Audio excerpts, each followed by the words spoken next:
If there is one phrase that has gained prominence in Kenyan political circles in recent days, then it is that of step aside. Very serious allegations on this free primary fund. And the Ministry of Education is on the dock. So I told my friend, my minister, and his permanent secretary to step aside. There have been many players in the country's political scene who have been asked to step aside. Some are still in office though. But calls for the resignation of the two senior-most officials in the office of the Prime Minister and others at the Ministry of Education have been the loudest. But the culture of stepping aside to allow for independent investigations is not really entrenched in Kenya.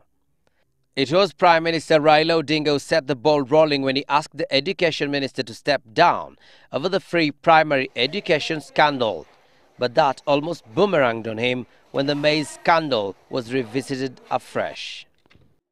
Reports say that Raila had prevailed upon the two officers under him to step aside, which they did early today.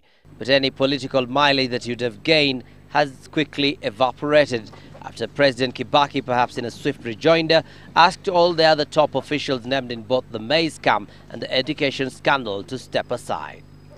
The PricewaterhouseCoopers report on the maize scandal mentioned a number of high-ranking officials, including Omondi and Isahakia. Others mentioned in the PwC report were the Permanent Secretary in the Ministry of Agriculture, Romano Kiome, Permanent Secretary Special Programs Ali Mohammed, and a host of officials of the National Cereals and Produce Board led by Managing Director Gideon Misoi.